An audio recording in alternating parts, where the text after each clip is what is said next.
Hi guys, welcome back to the channel. Today we're going through E36 rear axle restoration. So we'll go through a few things that I've done here. This particular setup is going onto my own E36 that's running S54 engine and the 5-speed ZF gearbox. And we've decided to go with a medium case diff for this setup. So this setup here will be applicable to all E36 models apart from M3 Evolution, the 3.2 one. So anything other than that, this will apply to, and you could use this video as a guide if you fancy doing this yourself. So to make my life easier, I actually went out and sourced a complete rear axle from an E36 328i that was being broken up for parts and sold for parts. So I got the complete rear end, and then I got all the bushes and all the bearings out, and then the parts went off to be shot blasted and powder coated. I used a company in Hertfordshire just outside London called BJV Engineering, and they've done a fantastic job. I've been using them for a very long time and I can't recommend them enough. So check them out if you're local and you're looking to have something like this done. I specifically asked to use as much powder coat as possible and to try and get it into every hole possible, and as you can see, they've even powder coated the inside of the hollow rear trailing arms, and it just looks really good. And since we are in process of rebuilding the rear axle, it was a good idea to have a few parts replaced and upgraded at the same time. So I've decided to go with the adjustable lower control arms, or the adjustable camber arms. Not that I want to run a lot more camber than what the factory arms would give me, but these are just much nicer. They're a lot easier to adjust compared to the OEM arms, and they should look really well once this all is assembled and is on the car. And bushings wise, I've decided to go with Strong Flex. I've used these Strong Flex bushings before, and I can't say anything bad about them. They're excellent. They're very well made. They fit perfectly, and they're very reasonably priced compared to some of the other competitors. They're just exceptional. The quality is superb. This company actually does two stiffnesses of their products. The race version, which is the yellow, and the fast road version, which is the red, which is what I have here. So the reason why I went for the red is because I do like to drive my car on the road, and as much as it is an E36 and it is very loud and noisy inside, I still don't want to completely turn it into a race car. That's it's completely unbearable, and I start to hate it after 5 minutes of driving on a public road. So hopefully these should do the trick. They should last long, and hopefully their car isn't going to be terrible in terms of vibrations and diff whine coming from the back end. Let's move on to some of the other parts we've got here. So I got these plates from BMW, and these plates are the support for the differential carrier, and they fit here. So you need 4 of them. It's pointless to save the original ones, even if you have them shot blasted and zinc plated. There's chances are there's not much of them left to do that to. So it's always best to buy them new. They're not terribly expensive, so definitely something that's worth doing. I have also had to get new rear subframe studs for the front attachment points. The rear bolts, I'm actually going to use the original ones because they're still in really good condition. There's just a little bit of surface rust on their heads, but that can be wire brushed down and sprayed with etch primer or zinc primer, just to help them resist corrosion in the next few coming years. But yeah, the front ones I've ordered brand new. They actually should be in today, so I've got to pop round my local BMW dealer and pick them up. I have also got 2 new brackets for the rear exhaust heat shield. These fit just around the rear differential carrier, and they support the heat shield that's just over the exhaust. So the ones on my car and most of the E36s I've seen in the last 10 years have been absolutely rotten, and there's nothing really to bolt on the heat shield onto. So I've got a couple of these. They are sided, so get the part numbers for them if you want to replace them. And I'm just going to leave them as they are. I'm not going to cut them or anything. They should be okay. So bearings wise, I've decided to go for mayle bearings. They're excellent quality. They come with these retaining springs, and they've got really good durability. And yeah, there you go. So we've got some more strong flex bushes here. These are the rear anti-roll bar drop link bushings. I think these are the lower ones, the ones that go right over the anti-roll bar, and these are the upper ones, the ones that bolt into the bracket. The nice thing about the strong flex stuff, it all fits really well, and it's all made really well, and all the inserts, all the bush cores have got little chamfers on them, and they're very nice and easy to work with and assemble. Just a really good product. They also come with this smart grease, which is the assembly grease, so you don't even have to worry about that. And finally, we've got some outer ball joints here, and these are the FAG brand ball joints, which are part of the Schaeffler group. Again, excellent OEM with exceptional quality, and really good value. So these actually come with brand new nuts and bolts already in the kit, and it's really useful because you can just use these bolts and you don't have to worry about reusing your old hardware if they're not in good condition. At this point, you're probably wondering why I've got 4 ball joints and what am I going to do with them, because the car only needs 2. Well, this setup here is actually an upgrade. So on the E36s, what you usually have is you have a ball joint on the upper control arm, outer joint. So you'd have a ball joint here, and you'd have a bushing in there. But E46 M3 actually uses twin ball joints, upper and lower. What that means is it gives you more freedom to move in this direction, and it gives you more stiffness when you're subjecting the cars to lateral G-forces. So when you're cornering, it doesn't matter how stiff of a bush you put in here. If it's still a bushing, it will still flex. However, the ball joint is actually a ball joint, it's solid. So that's a really nice and neat upgrade. So if you are doing this, I would certainly recommend running ball joints on upper and lower joints here. So these here are the brackets for the rear trailing arms, and when you are assembling everything back together, make sure that you assemble them the correct way around.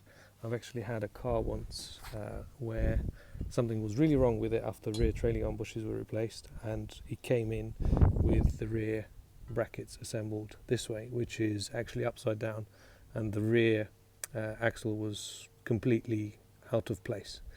The way to fit them is this way.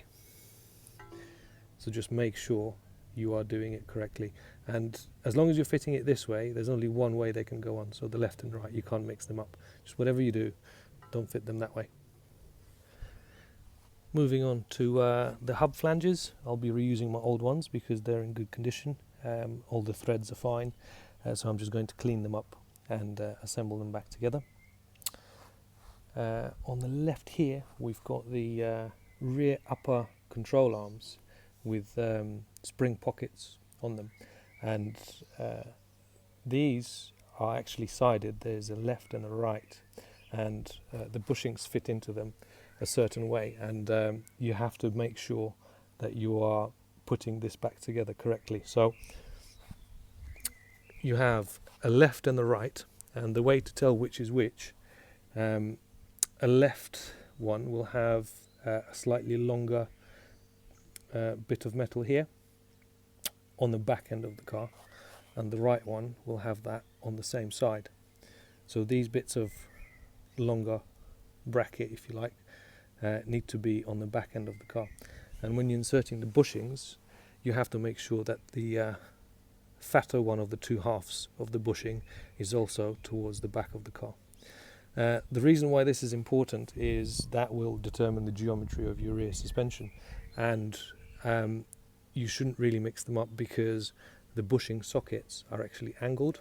So if you do mix them up left to right, your spring seat will be sitting quite a lot out, and things won't line up properly, and you'll just have no end of issues. So make sure that these longer bits of bracket are towards the back of the car, and the bigger body of the bush, the bigger side of the bush, is towards the back of the car. Let's have a quick look at the trailing arms. So for trailing arms, I actually wanted to get 1998 trailing arms onwards from a car that's from 1998 onwards, because it has a slightly different layout here. Even if you get the older setup, it's still fine, but the reason why I wanted this is because the pre-1998 vehicles had a different layout of the rear brake pipes and rear brake hoses. They had a flexi brake hose going from caliper to the bracket, where it then met an S-shaped brake pipe, which then went into another flexi hose which joined the entire thing to the vehicle. I find that setup is very messy, and the later cars, 1998 onwards, actually got rid of that completely, and they just have one long flexi brake line running from the body onto this bracket, which is slightly different on 98 cars onwards, straight onto the caliper. So I've already got that set up on my car, but I've still got the older trailing arms, so the bracket doesn't fully fit. So with these arms, the bracket should line up and fit perfectly. Just going to have a look at this piece here, and a lot of people probably wonder what this is. So this here is a mass damper, and it's normally attached here. So it's quite a heavy bit of cast iron, and it had a bush with a core inside, and it just bolted in like so. I pressed the bush out, and I cannot find a replacement bush for this nowhere, and honestly I don't think this is required.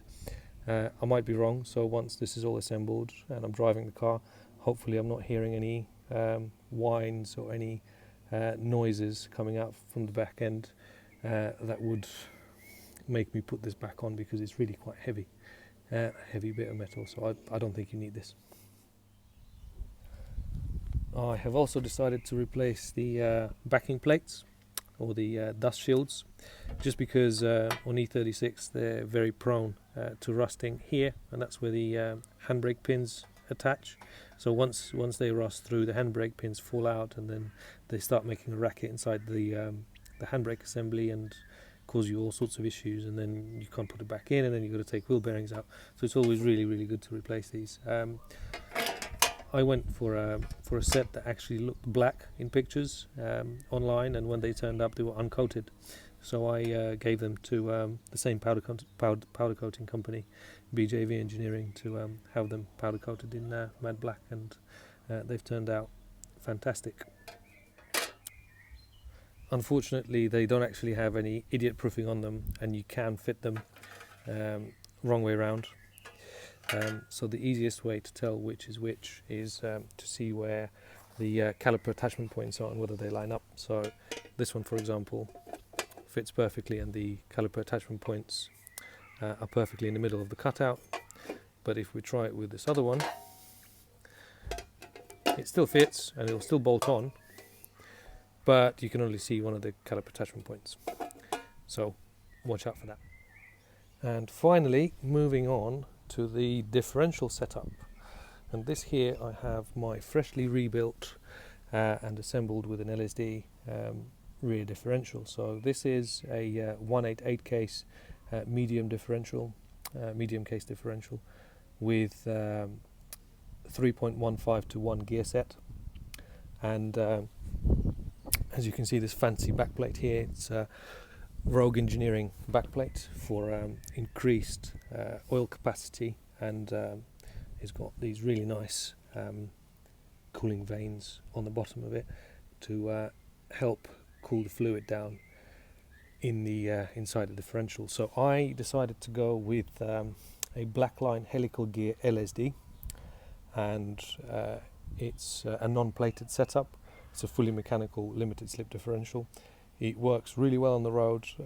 It requires zero maintenance, and it's a really good value for money setup. So it's similar to what Quaife is and to what Draxler is, but being blackline, manufactured by Blackline, it's only a fraction of the cost. And I will probably do a video later down the line to actually give this differential a proper review to let everyone know what I think of it. But so far I've only heard good things about these differential setups, and hopefully I won't live to regret my decision for going with this diff. So the entire assembly was rebuilt with new seals, new bearings. The differential was assembled onto the gear set by a company called Road and Race Transmissions. They're based in Kent, just outside Sevenoaks, just off the M25, and I can't recommend them enough. They've done a fantastic job. They've turned this around very quickly. They're very professional, and they're very reasonably priced. So if you're looking to have differential work done for your E36 or for any other vehicle, in fact, check them out. I'm sure they'll be able to give you a very competitive quote. Right, so now I'm going to have to go and scrape some powder coat out of the bearing bores.